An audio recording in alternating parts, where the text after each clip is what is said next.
안녕하십니까. 안녕하십니까.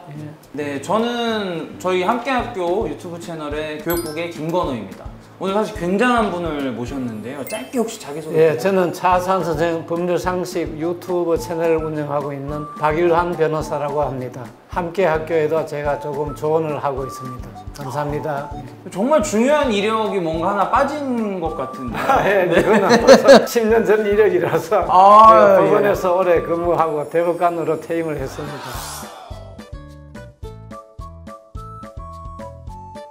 처음에 엄청 제가 놀랐던 게 지금 함께학교 사이트에 가면은 전문가 상담 게시판에 지금 대법관님이 계신 거잖아요. 예, 그렇습니다. 혹시 어떤 계기로 이 전문가 상담에 들어오시기로 결정을 하셨는지? 근데 선생님께서는 초등학교 교장 선생님을 하시고 교육에 대해서는 좀 평소부터 관심이 많고 네네. 또 우리나라가 잘 되기 위해서는 학생들이 교육을 잘 받아야 되겠다 이런 생각을 하고 있었기 때문에 조금 도와주고자 생각해서 참여한 겁니다.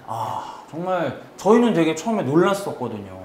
예. 전직 대법관이신 변호사님이 직접 참여를 해주신다 하셔가지고 제가 만나 뵙게 되면 제가 개인적으로 궁금했었던 거는 이제 대법관을 마치신 이후에 이제 변호사가 되신 거잖아요. 그렇습니다. 그러면서 굉장히 지금 유튜브 활동도 되게 활발하게 하고 계시는데 혹시 그 유튜브 영상을 이제 올리다 보면 댓글들이 되게 많이 달리잖아요. 영상도 많이 올리셨고 기억에 남는 뭐 댓글 같은 거 혹시 있으세요? 뭐 처음에 올렸을 때는 저도 깜짝 놀랐는데 네네. 젊은 층에서 쓰는 용어를 가지고 네. 뭐 머벅간이다 또는 뭐 가재가 산다 청정지역이다 해서 처음에는 그게 무슨 뜻인지도 또 머법관이요?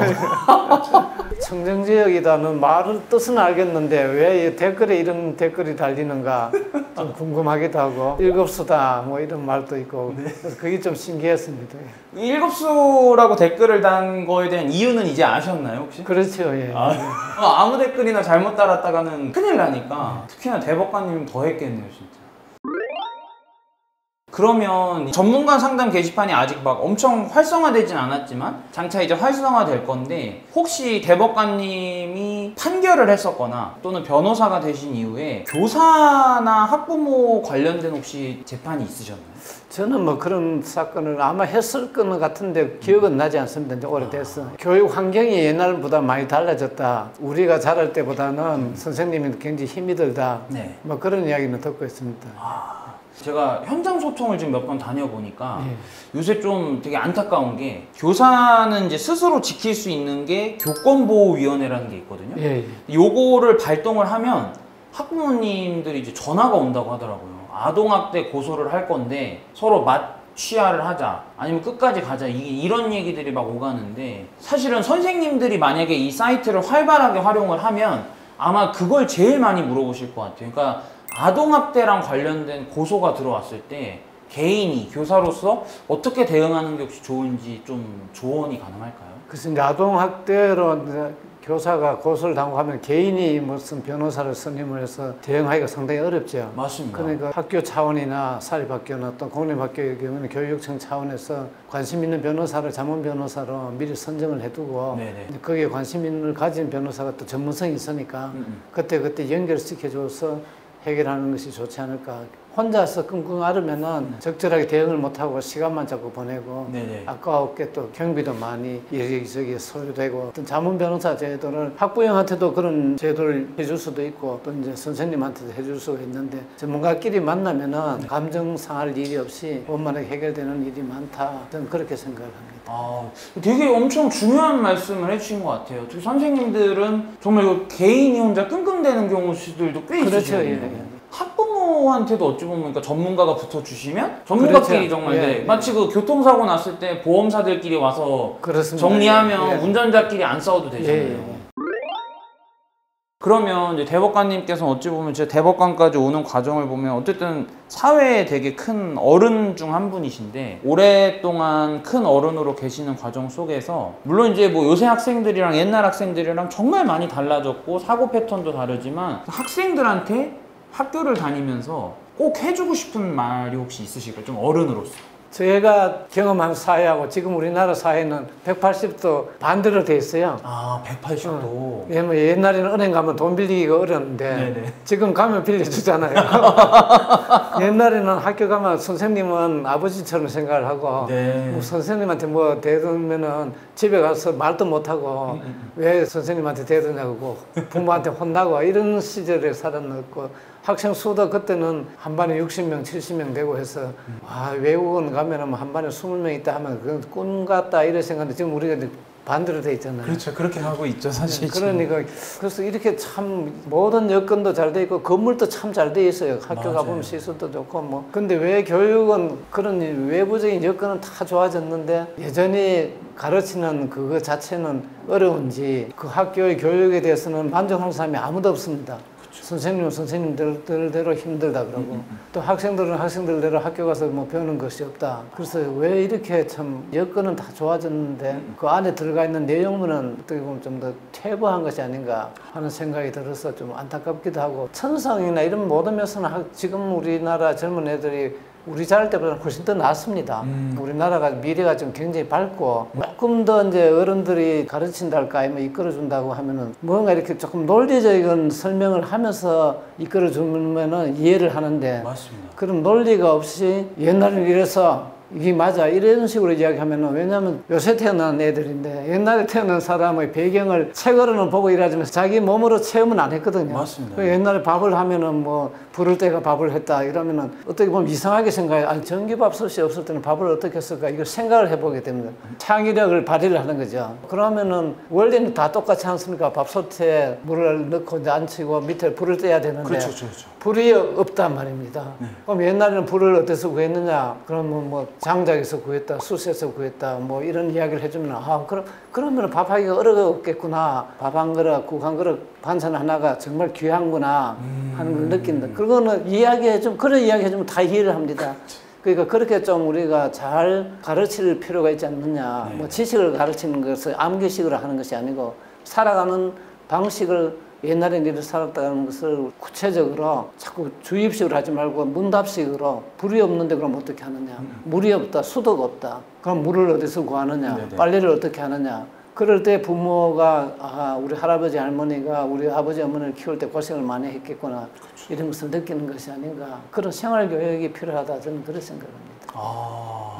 진짜 되게 친절히 설명을 해주시네요. 그러니까 학교에 사실 특히 막 교칙 같은 것 때문에 아이들하고 그렇죠. 선생님들이 많이 싸우거든요. 학교 내로 치면 이 교칙 가지고 갈등이 많아요. 근데 진짜 대법관님 말씀대로 교장 선생님이나 좀 약간 어른들이 좀 큰 어른들이 합리적으로 설명을 해주시면 애들이 수긍을 해요. 이래서 좀 체육복 같은 거를 입고 등교를 하면 안 되는구나 라든지 슬리퍼 신고 오면은 안전에 유의가 돼가지고 다칠 수가 있으니까 안 되는구나 라고 납득을 하는데 뭐 하지마! 안 돼! 막 이렇게 되니까 갈등이 벌어지더라고요. 학교 현장을 되게 잘 말씀해 주셨어요. 답답해요 게시판에 만약에 글을 쓸 수 있다면 학생 입장에서 어떤 글을 쓰고 싶으신가요? 저도 사실 중학교 다닐 때는 이 카라에 해가지고 그 안에 하얗게 이렇게 또 플라스틱 비슷한 걸 이렇게 보기 좋아하고 근데 그게 너무 싫었어요. 그럼 보기 꽉 조이고 그래서 왜 이런 교복을 초등학교 때는 안 입고 그냥 중학교 가니까 딱 콕고 하고 일본식이거든요. 근데 막 이게 목이 짓무르고 엄청 여름에 땀나면은 그게 막 달라붙고 해가 너무 싫은데 그건 아무 합리적인 이유도 없는데 그렇게 강요를 하고 물론 이제 교복 안 입고 하면 뭐 빈부의 차가 드러나고 뭐 이런 여러 가지 문제는 있었겠지만 교복 입었다고 꼭 그래 될까 하는 생각도 들고 교복도 또 좀 자연스럽게 만들어서 입히면 좋지 않았을까 하는 생각을 그때부터 했어요. 그래서 규칙이란 저도 법을 공부하지만 법이 뭐 그때 만들어지지만 사회가 자꾸 변하면 빨리빨리 바꿔야 되는데 그걸 안 바꾸면서 법은 지켜야 된다, 규칙을 지켜야 된다고 해서 그걸 자꾸 규칙을 강조를 하면은 규칙을 지키는 사람은 만드는 사람은 아니잖아요. 만든 사람이 빨리빨리 안 만들어주면서 규칙을 지키라고 하면 반발을 하는 거죠. 모든 사람이 다 그것 때문에 괴롭다 하는데 왜 지키냐 하는 반발심이 있는데 이 반발심을 폭력으로 억누르면 안 되지 않습니까? 그래서 그런 것은 좀 기성세대가 빨리빨리 제도도 빨리 고쳐주고 할 필요가 있다 이런 생각을 하죠.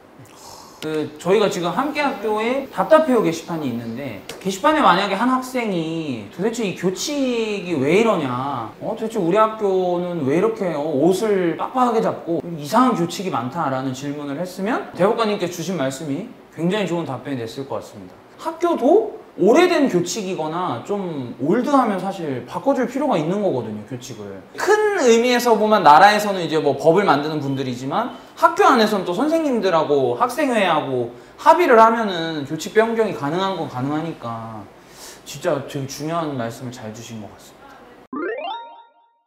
학생들에게, 물론 헌법이 되게 조항이 많은데 꼭 알려주고 싶은 헌법 조항 하나만 말씀해 주시겠습니까? 아니, 헌법에는 이제 헌법에 조문이 많습니다. 맞습니다. 그 중에서 가장 기본적인 조문을 우리가 헌법 획이라고 표현을 합니다. 헌법 획이. 우리는 민주공화국이다 이런 조문이라든지. 네. 근데 그 중에도 이제 인간으로서의 존엄과 가치를 가지고 살아갈 권리가 있다. 또 행복을 추구할 권리가 있다. 네. 이런 이제 조문이 제일 중요하죠. 근데 사실은 이제 이런 기본권 조문이 중요하다는 것을 일반 국민들은 잘 인식을 못하고 그냥 뭐 대통령을 어떻게 뽑느냐, 뭐 국회의원은 누가 무슨 권한을 가지냐 이런 것에 많이 관심을 가지고 있는데, 사실은 우리는 헌법이라고 하면은 기본권이 제일 중요하다 이렇게 생각을 하고 있어야 합니다. 기본권. 오늘 대법관님과 대화를 나누는 내내 제가 느낀 건 진짜 본질적인 걸 잘 잡아주시는 것 같으세요. 학교 현장에 대한 얘기 때도 그랬었고, 저도 참 오늘 유튜브를 찍으면서 많이 배워가는 것 같습니다. 예, 감사합니다. 그럼 마지막으로 이제 함께학교를 이제 유튜브를 보는 구독자분들도 그렇고 함께학교 사이트를 이용하시는 학생, 학부모, 선생님들께 마지막 뭐 하고 싶은 말씀 혹시 있으세요? 예, 함께학교라는 이런 프로그램을 통해서 우리가 서로 소통의 길을 하나 더 열어놓는다는 것은 사실 굉장히 중요한 것이 아닌가 생각을 합니다. 내 생각을 남에게 알리고 또 그 생각이 옳은지 틀린지 다른 사람을 통해서 한 번 더 확인하는 것이 우리 사회에서 좀 부족한 것 같은데, 그런 통로가 개설되어서 많은 이용이 있었으면 하는 것이 제 생각입니다. 마무리까지 너무 완벽했던 것 같습니다. 끝까지 함께 해주신 저희 박일환 대법관님과 교육부 개였습니다. 감사합니다. 네, 감사합니다. 네.